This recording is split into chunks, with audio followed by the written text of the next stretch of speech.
আজকে এক অন্যরকম জায়গার মানে কি বলবো অন্যরকম একটা অনুভূতি হলো আর অনেক কিছু জানতে পারলাম। আর কোথায় এসেছি অবশ্যই সেটা বলবো। তো আসসালামু আলাইকুম, সবাই কেমন আছেন? আমরা তো আলহামদুলিল্লাহ ভালো আছি। তো বরিশালের বিভিন্ন জায়গায় ঘোরাঘুরি করেছি, কয়েকটা ভিডিও দিয়েছি। তার মধ্যে হচ্ছে আজকে ভাবলাম যে একটু ফ্রি আছে, তো যেহেতু একটু ঘুরে আসি। লাখুটিয়া জমিদার বাড়ি, তারপর হচ্ছে গুটিয়া মসজিদ, সব জায়গায় ঘোরা শেষ। তো ভাবলাম যে আরেকটা জায়গা আছে, যেহেতু একটু ঘুরে আসি। আর এইদিকে হচ্ছে সাবিহার পাপার ছুটিও শেষ, তো ভাবলাম একটু ঘুরে আসি। তো আসছি হচ্ছে বরিশালে দুর্গাসাগর দিঘি মেবি। এটা হচ্ছে মানে মোটামুটি একটা বড় পুকুরের মতো, কিন্তু এটা নাম হয়েছে দুর্গাসাগর। তো না আসলে হয়তো এরকম একটা অভিজ্ঞতা হতো না। তো ভিতরে ঢোকার পরে দেখে এখানে একটা দোকান, সাবিরের জন্য একটা ক্যাপ নিলাম, কিন্তু ও তো ক্যাপ পরতেই চাচ্ছে না, ওর গরম লাগতেছে।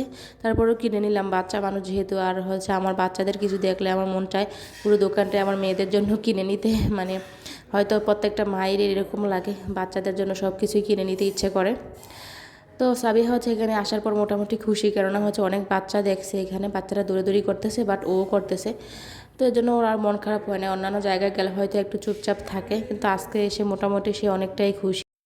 দুপুরে খাওয়া দাওয়া যেহেতু করে আসছি, তাই আর টেনশন নেই। কিন্তু সাবিয়াকে নিয়ে আসছি, আর হয়তো অনেকেরই বসন্ত, কিন্তু এখনও আছে আমাদের বসন্তের সময়টা আসলে আমাদের জীবনে এখনও আসেনি। আসলে ওইগুলো নিয়ে হচ্ছে তেমন ভাবি না। রোজ ডে বলেন, প্রপোজ ডে বলেন, আসলে এগুলো তেমন আমার বেশি একটা পছন্দ না। হয়তো এই কথাটা শুনলে সবাই বলবে যে আমি একটু ব্যাকডেটেড। আসলে ব্যাকডেটেড না, আমি হচ্ছে এগুলো একটু খুব কমই পছন্দ করি। তারপরে হচ্ছে একটু শাড়ি পরে আসছি, কারণ সাবিয়ার বাবা বলেছে যে একটু শাড়ি পরতে। তো ভাবলাম একটু শাড়িটা পরেই আসি। তো আসতে যখন একটু ছবি তুলবো না, সেটা তো হতেই পারে না। একটু ভাব নিলাম নায়িকার মতো, নায়িকা নায়িকা ভাব নিতে যাইলাম। জানি না হয়েছে কিনা, আর কেমন হয়েছে অবশ্যই সবাই জানাবেন।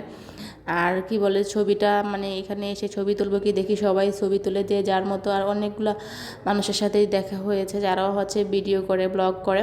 আর সাবিহা দেখেন, হ্যাঁ আজকে মোটামুটি এতটা খুশি যে অনেকে ছবি তুলতে দেখছে, যার জন্য সেও ছবি তুলেছে। আজকে ছবি তোলার জন্য কোনো কান্নাকাটিও সে করেনি, চুপচাপ দাঁড়িয়ে বিভিন্ন স্টাইল নিচ্ছে তার মতো। তবে একটু ভয় পাচ্ছে, কেননা সাথে তো পুকুর যদি পড়ে যায় সেটারও একটা ভয় থাকে, বাচ্চা মানুষ যেহেতু।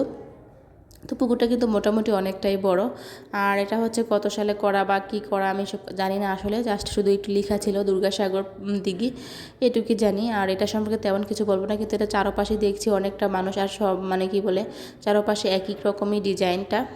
তো এই পারে হচ্ছে অনেক মানুষ, ওই পারে মানুষ, যে মানুষ যেখানে হয়তো সবাই পুরোটা ঘুরে, কিন্তু আমরা হচ্ছে সাবিয়াকে নিয়ে ঘুরতে পারলাম না, যেহেতু ও ছোটো।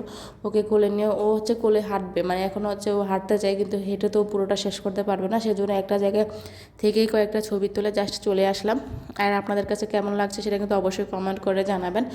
আর ও দেখেন একটু দাঁড়িয়ে দুষ্টামি করে হেঁটে হাঁপিয়ে পড়েছে, জানি না ও কেন এরকম অসুস্থ হয়ে যায়।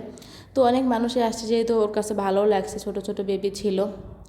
আর এই হচ্ছে পুরো মানে কি বলে ভিডিওটা, পুরো দিঘিটার মোটামুটি অনেকটাই বড়।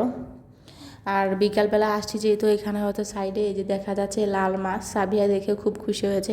ও দেখেই বলতেছে আম্মু লাল মাছ, লাল মাছ। বাচ্চা মানুষ যেহেতু কিছু একটা দেখলেই কৌতূহল বেড়ে যায় আর কি। তো মূলত গিয়েছিলাম হচ্ছে একটু কেনাকাটা করব, আর হচ্ছে কি বলে সাবিহাকে নিয়ে ঘুরবো, কারণ ওর হচ্ছে প্রচুর মন খারাপ থাকে বাসায় থাকলে।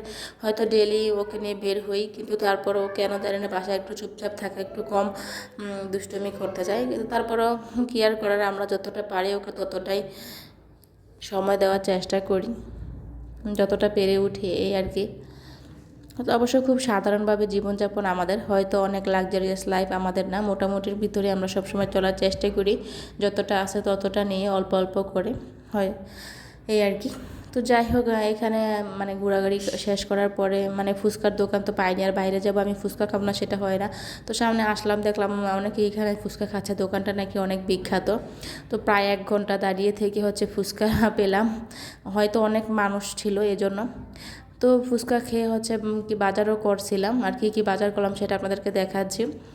অল্প কিছু বাজার করেছি আমি হচ্ছে শীতকালীন সবজি খাওয়ার পরে, যে এখন গরমকাল প্রায় চলে আসছে, মানে ফুলকপি এখন আমার কাছে তেমন ভালো লাগে না, জানি না কার কাছে কেমন লাগে, তবে শীতের সময় বেশি ভালো লাগতো। তো সেজন্য ফুলকপিটা কেনা হয়নি, কিনেছি হচ্ছে সিম, তারপর টমেটো, ধনেপাতা, কাঁচামরিচ, গাজর।